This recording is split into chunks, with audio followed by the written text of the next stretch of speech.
Hello beautiful people and welcome back again. No, this is Uncultured. I have to take off my glasses before I talk to you guys. Hello beautiful people and welcome back again to my YouTube channel. In case you're new to this channel, this is JBaby Lifestyle here, live and direct. And in case you're new to this to this family, please don't forget to give me thumbs up, subscribe to my YouTube channel and turn on the notification bell so you get notified anytime I make new videos just like this one. So guys, in today's video I'm going to be sharing my deportation story with you guys. Yes, my deportation story. A lot of people shy away from this. A lot of people don't want to tell their stories because they fear to be laughed at. They fear that people could mock them and maybe people would know more about that. I am not afraid to tell you anything about me, as long as it is not my private life you're asking me to tell you. I'll always tell you. So without any further say, let's dive straight into this video. So I'm going to be sharing with you anyway how I almost was deported from Germany. It all started in the year 2017. Yeah, because I gave birth to my baby in the year 2018. So what happened was that I came to Germany, and my offense for being deported wasn't because I actually did anything wrong. It wasn't that I broke their rules. It wasn't that I did something against the law. It was just coming to Germany. That was my offense. Coming here to Germany was the only crime I committed that would have led me back home or back to anywhere, because I don't know. So deportation is deportation, whether they carry you to your country, not you, whether they carry your enemy to your country, to their country whether they carry your enemy to their country or not, deportation is deportation. So what happened in my case was that coming to Germany, I wasn't pregnant.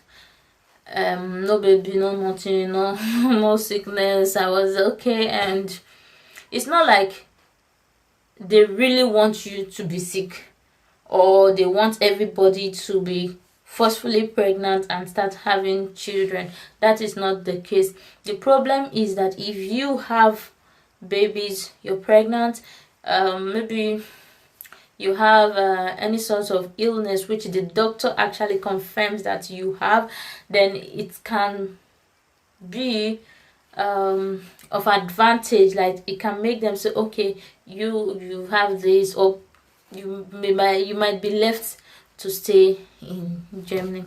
So in my own case, none of this was applying to me.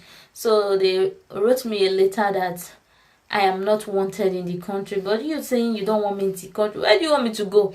So I didn't have anywhere to go. All I had was here. And coming to Germany, I told myself, this is my last bus stop. I am not going anywhere further than this. So long story cut short, after the letter they sent to me, I never had negative. Not at all. Before, first they started it, they said it was a Dublin story. That was what I didn't know what Dublin was or how to fight it. I only knew that a lot of people were taking lawyers to fight theirs, and so I tried to take lawyer, and all to no avail. The lawyers that I saw, the ones that even managed to talk to me, were like, okay, we don't fight this. It's a case you cannot fight. And so he was telling me, because he's a man, he said, if you give me your money, or if you go to other lawyers, they are going to eat your money for free, because this is just something you can't fight against. It is the law. You can't fight the law. That was what he told me. So I was like, okay, thank you so much. I appreciated the fact that he actually told me the gospel truth. So I stayed, because I don't know what to do. He advised me. He said, you go and stay there and pray that the period of time which they are supposed to get a response from the country that you came from, if they don't get that response, then you're going to definitely stay. Just pray that that country doesn't ask for you back. So I went home and I started praying. I started casting and binding. Long story cut short, on a fateful day on the 1st of August, that was actually my birth month. My birthday is on the 18th, and on the 1st of August, early morning at around 4 a.m. Gang, gang, gang, gang. There comes, I think, about 3 to 4 policemen that day. They just came to my room, they knocked at my door, and before I could even open the door, they've already come inside. So I was even lying down almost half naked, just a singlet and a bomb short that day I was wearing on the bed. So before I could get up to go and open the door, they've already come in, and they were like, hey, pack your things, we are taking you back to the other country where you came from before you came here, the first place where you had your fingerprints. And I was like, oh, sorry, me, I'm not feeling okay. And they said, no excuses, it's just an order from above. Anyway, my people, so I actually didn't know what to do. I was so confused. I was like, okay, look, there is a situation. I found out that I was pregnant, and God so kind, I had the pregnancy result. The confirmation letter that the doctor gave to me was still with me. I have not had a motor pass. Then for those of you living in Germany, you know what it's called. I don't know what it's called in other countries. I only know it in Germany because I had the German one. Please, if you know what it is called in other languages, please make it easier for some of the people that will be watching this video later. Maybe they are from other countries. This thing I'm talking about is the booklet that they give you as a pregnant person. I never had that as of then. I only had the test results that the doctor made for me. That was in July, about 2 to 3 weeks before the 1st of August, when the policeman came to me. So what happened, I showed them that, and the policeman that looked at it was like, oh, this is it's still far, because you just imagine I am 3 weeks pregnant and I'm going to give birth in 9 months time, so it's just very, very far. Long story cut short, the man was like, no, we are still going to take you, that this is order from above, we can't leave you and all the rest. I was so confused, my people. I didn't even know what to do. I got so confused to the extent that the only thing that came up on my mind was packing egusi, ogbolo, crayfish, because I remember that, months just finished now, they have paid, and then I collected my money. I went to African shop and I bought some of these things that I actually needed. So that was what was just on my mind. Somebody that they want to deport. I actually packed my clothes. It was when I came back I discovered that the clothes that I was supposed to leave was what I went with, and the ones that I was supposed to go with were actually what I left behind. While I was packing, they were like, oh, don't pack a whole lot because you're not going to pack more than 20 kg or so. I don't even know how 20 kg weighs. So I packed as much as I could with my goosey, and then fortunately for me, even before I got pregnant, I don't know, so I actually bought some baby clothes, which they did floor marked in the house where I'm living, in the home there. So they did floor marked, and I went there and I saw some beautiful baby clothes that I just couldn't let the clothes go. I was like, oh, these are so lovely, I'm going to buy this. I never had plan of getting pregnant, don't get me wrong. I never had plan. All my intention was, oh, maybe I would have somebody that will give birth to a child and I will dash these things out as a gift to that person. That was my intention.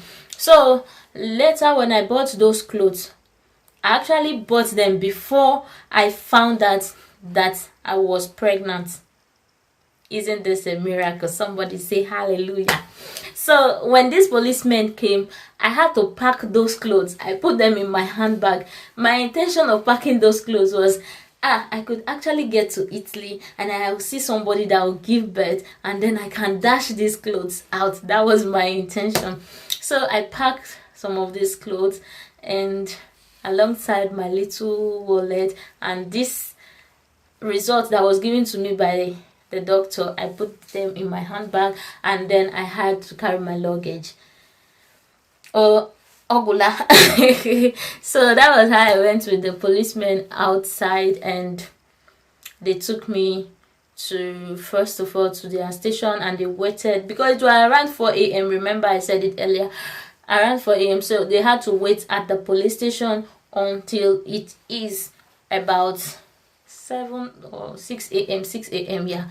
So we waited for like 2 hours and then they carried me, you know, like a newly expecting mother. I was so weak at that early time when I'm having like morning sickness, all those things. So I was so quiet. And then when I got to the airport, then I knew that these people, they mean business. So that was when I discovered that, oh boy, baby, you are in hot soup. So when they got to the airport, they brought my things down and then I started crying because now I knew that the case is very hot. So I started crying. Oh, I remember my late mother, I remember my late father. Oh, Chibo. That was when I started crying. Oh. The reason why I was crying anyway wasn't just because of the deportation. Remember, you guys, I told you earlier that the lawyer told me to go and pray.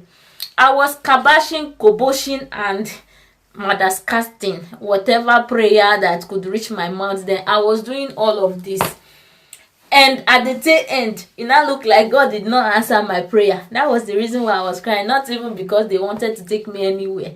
So I was like, oh God, so after all this while I was calling on you, you did not answer me. Inside me, I was boiling. I was like, the day anybody will ever come to me again with Bible to tell me that there is God somewhere, I was just provoked in my spirit. That was why I was crying. I wept. I cried for my life. And so one of the I don't know if they are flight attendants, I don't really know what they are, but in one office there. So the lady came to me and was like, ma'am, what is the matter? What's the issue? So I was like, I'm not even feeling fine. I was lying my own quietly because the doctor said I was pregnant. I had a pregnancy test results with me.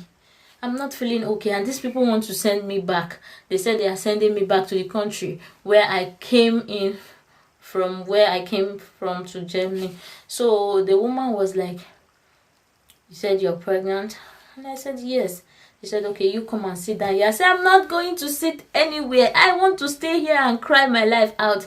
So they managed to pull me so I can just relax somewhat, because I was feeling very weak. Even though I was still crying, I was weeping, closed my eyes. I was just like talking to God, like he was really there, like, oh, you disappointed me. That was all I was just talking about. So in my mind, and crying out. So later, because normally before, for those of you who have traveled with flight before, you know that normally before you get to board the flight, there is a checkup that they are going to do. So they started searching me. They searched and they searched all over my body, and they found out that I had some money with me, about 150 euros left with me then. So the woman was so kind. She was kind enough to give me back my money. Normally if they take people's money, they don't give them. As I heard some people say, I don't really know, but in my case, as the woman saw it, she quickly dropped it back there. And then they searched, when they were searching my bag, then they saw the baby clothes. They saw also that test results that the doctor gave to me. So that was how this woman went back to the policeman, and she was like, So you guys see this lady, because then I could not really understand deep Dutch. I only can hear just few words. If they are talking about me, I can tell you everything they are saying, even if I cannot speak it. So I only heard her asking the man, why then did you bring her here if you know she is like this? And the man was like, there is nothing he could do, it wasn't his decision, this is just an order from above. So that was when they now put their heads together. Me, I was still somewhere, I was just crying my own, still telling myself that the day somebody would just come and tell me God is somewhere. But that was how, when they finished their meeting, they now had to call the BAMF. For those of you who are living in Germany, you know what the BAMF stands for. It's just the head of immigration is in Germany, so they had to call that place. And God, so kind, that was where God showed me that indeed He is the answerer of prayers, and He is the God of the last minute, the 11th hour. So God's so kind, when they called, the woman in question picked up the call. Somebody say hallelujah now. You'll be listening to testimony. Say hallelujah. Anyway, let me know in the comment section what you think about this video. Just let me know your thoughts. If you have similar experience, or if you have learned from this video, just let me see it in the comment section. So what happened was that they called the woman and they explained the situation to the woman. At first, before ever these people came to my house to come and attack me, when I went to the immigration, yeah, that is that BAMF, when I went there the last time I ever went there, the woman asked me, are you pregnant? I didn't know if I was pregnant or not. I should have simply said yes. I just thought that I don't know. I said maybe I'll go and ask the doctor. That was even what led me to go and meet a doctor, to go and ask if anything is wrong. She asked me and then I said I don't know. So she was like, in her mind, maybe she will be like, okay, you don't know, you will see the other side of me. So she was actually the person that sent this policeman. She's the organ on top. So when they called her and told her the situation, she was like, okay, send her back. That was how I was driven back home by the policeman. And isn't God faithful? Like, my hope became double, like my faith doubled in God. Then I knew that God was indeed the one who saved Shadrach, Meshach, and Abednego from that pit of fire. He was the one that saved Daniel also from the lion's den. This God is faithful. So if you are coming to Germany, I want to use this medium to advise every one of you out there who is coming to Germany. I think I'm going to do a video after this particular one, so you're likely to see me with the same dress in the next video. So I'm going to talk about you coming to Germany, what you should expect and what not to expect. So if you want to see that video, keep watching my channel, subscribe to my channel, turn on the post notification bell. There's little bell by the side of the subscription button. Turn it on so that when I post that video, you actually get notified. You don't need to come and search for me again. YouTube will just notify you at home that a video is out, and then you will get it. So I hope you guys learn one or two from this video, and I hope you enjoyed this my story. If there are some other things you want me to make videos about, just let me know in the comment section and I will do that. Anyway, thank you guys, and I love you so much. I'll see you in my next video. Bye.